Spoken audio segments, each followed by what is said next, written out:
keluar masuk kebun kurma. Ketahuan, lari lagi, ketahuan lagi, lari lagi. Seharian Nabi dikejar-kejar. Bismillahirrahmanirrahim. Assalamualaikum teman-teman. Pada kali ini kita berada di acara kisah inspiratif Ramadan dari Pocis. Kebetulan pada kali ini saya diminta buat mengisi acara ini. Di sini saya akan sedikit mengulas tentang kisah baginda kita Habibana Muhammad SAW. Karena tidaklah kita mencintai Rasulullah sebelum kita mengenal Rasulullah melebihi kita mengenal diri kita sendiri. Yang pastinya istimewa di bulan Ramadan ini. Ramadan itu adalah bulan istimewa dari 11 bulan lainnya. Dan di dalam bulan Ramadan itu ada malam yang sangat istimewa, yaitu malam Lailatul Qadar, yang dimana malam itu adalah malam yang luar biasa. Kita kenal sejarahnya, malam Isra Mi'rajnya Nabi Muhammad SAW. Nah, di sini saya akan mengulas sedikit tentang kisah Isra Mi'raj itu, dan tentunya dengan pendamping beliau, kekasih beliau, istri yang sangat dicintai oleh beliau, yaitu Khadijah radhiyallahu anhu. Jadi pertanyaannya, apa hubungannya Isra Mi'raj dengan Khadijah radhiyallahu anhu? Isra Mi'raj itu diantara salah satu dari tujuannya adalah hiburan buat Rasulullah SAW. Jadi ketika Rasulullah ditinggalkan oleh Khadijah radhiyallahu anhu, jadi tahun ketika Isra Mi'raj itu dikenal dengan tahun kesedihan. Kenapa sih disebut dengan tahun kesedihan? Karena pada tahun itu Rasulullah SAW mengalami banyak ujian-ujian yang berat. Salah satu ujiannya adalah Rasulullah ditinggalkan oleh pamannya Abu Thalib, tinggalkan oleh istrinya tercinta radhiyallahu anhu, yang selama ini menemani beliau berdakwah, yang selama ini membela dakwahnya Rasulullah, yang selama ini berkorban banyak untuk dakwahnya beliau. Dan ini tuh bikin Rasulullah sedih banget gitu, bikin Rasulullah down banget gitu.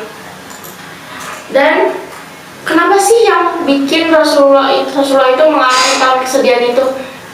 Khadijah meninggalkan Rasulullah di saat dakwahnya Nabi itu belum selesai, di saat dakwah di Mekah itu lagi sulit-sulitnya banget gitu.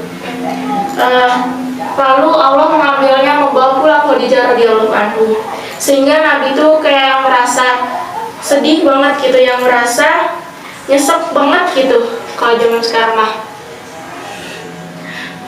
Sehingga Nabi itu pada saat itu terpuruk banget, sehingga itu menjadi tahun kesedihannya Nabi. Ditinggalkan oleh Abu Thalib, lalu ditinggalkan juga oleh istrinya tercinta, yaitu Khadijah radhiyallahu anhu.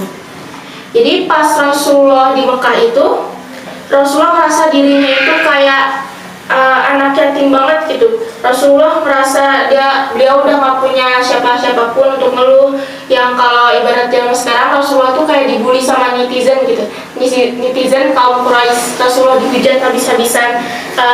Kalau ibarat zaman sekarang mah itu di sosmed, tapi di zamannya Rasulullah tuh langsung bertatap muka langsung gitu, bertemu langsung. Rasulullah dicela, Rasulullah dimaki, Rasulullah dihina, bahkan Rasulullah dilemparin kotoran, seorang yang suci, yang kita pemimpin seluruh nabi, dilemparin oleh kotoran. Insya Allah banyak banget ujiannya di situ. Nah, hiburan buat Nabi itu yang bikin Rasulullah kuat, yang ketika beliau dibully rame-rame, dihujat rame-rame sama kaum Mekah, orang Quraisy, adalah Khadijah radhiyallahu anhu. Sehingga Nabi pulang ke rumah dalam keadaan lelah, dalam keadaan sedih, dalam keadaan kecewa, dalam keadaan berat gitu.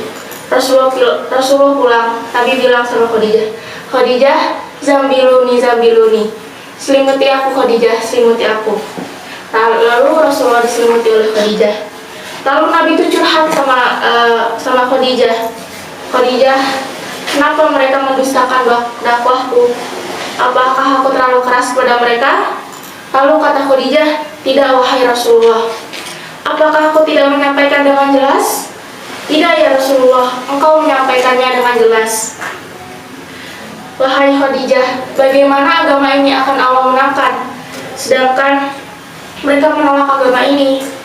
Kata Khadijah gini, "Ya Rasulullah, la tahzan, jangan sedih ya Rasulullah, jangan kecewa ya Rasulullah, jangan patah semangat ya Rasulullah. Insya Allah, Allah akan menangkan agama ini suatu saat nanti."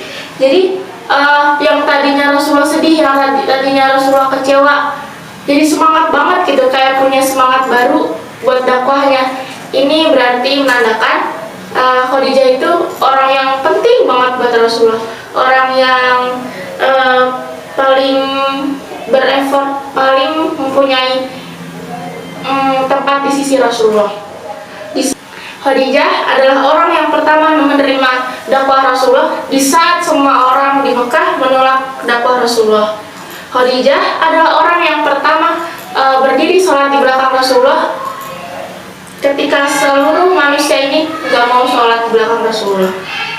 Tiba-tiba orang yang paling berharga bagi Rasulullah ini kembali kepada Allah SWT. Sehingga Nabi itu merasa sedih luar biasa ketika Abu Thalib pergi, Khadijah pun pergi. Dan di tahun yang sama, orang-orang kafir Quraisy ini mulai mengganggu Nabi, bahkan orang Quraisy itu merencanakan untuk membunuh Rasulullah SAW. Sehingga Rasulullah akhirnya pergi ke Taif, berharap di Taif beliau diterima, pergi ke keluarganya, ibunya Aminah. Dan ternyata di Taif kita tahu kisah yang luar biasa tragis, kisah yang luar biasa sangat kejam di sana. Nabi dikejar, Nabi ditolak mentah-mentah oleh kaumnya yang di Taif, sehingga Nabi dikejar seharian, Nabi dilemparin batu, dan kemudian dicela-cela, sehingga Nabi itu keluar masuk kebun kurma, ketahuan lari lagi, ketahuan lagi, lari lagi, seharian Nabi dikejar-kejar, sampai jidat Nabi itu berdarah, sampai kakinya pun ikut berdarah. Akhirnya di situ seharian Nabi berlarian karena dikejar oleh orang-orang Taif. Udah perasaan Nabi di situ lagi sedih-sedih banget. Tiba-tiba dihujat rame-rame sama manusia, sama orang-orang Taif, di kondisi yang perasaan yang mungkin dibilang nyesek banget gitu.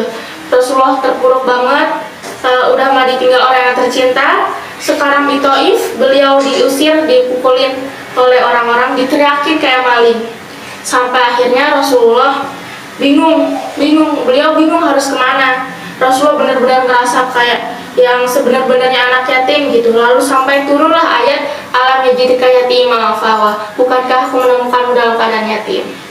Lalu Rasulullah akhirnya udah bingung mau kemana, beliau bingung, nggak tahu lagi mau kemana.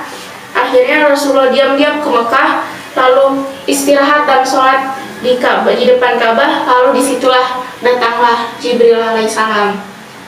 Lalu Jibril pun mengajak Rasulullah SAW untuk wisata ke langit Allah, yaitu yang sejarahnya kita kenal dengan Isra Mi'raj.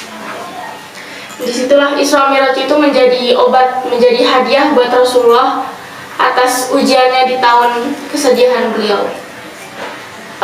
Sebenarnya Allah itu hanya memberikan rasa sakit kepada Rasulullah, yang rasa sakit itu tidak sama sekali membahayakan Rasulullah. Mungkin sama halnya dengan kita, yang Allah itu memberikan sedikit ujian pada kita yang tidak lain tujuannya untuk menguji keimanan kita. Allah itu memberikan sedikit rasa sakit dan itu tidak membahayakan bagi kita. Yang membahayakan adalah bagaimana cara kita menanggapinya. Yang membahayakan itu bukan takdir yang belum kita jalani, tapi yang membahayakan itu adalah apa yang kita lakukan sekarang, apa yang kita lakukan nanti, dan itu ada pada diri kita sendiri. Mungkin cukup sekian yang bisa saya sampaikan. Semoga kita termasuk oleh umat-umat Rasulullah yang mendapatkan syafaat di yaumul akhirnya nanti. Amin ya rabbal alamin. Cukup sekian acara pada kali ini di kisah inspiratif di Pecis. Semoga bermanfaat. Billahi taufiq wal hidayah. Wassalamualaikum warahmatullahi wabarakatuh.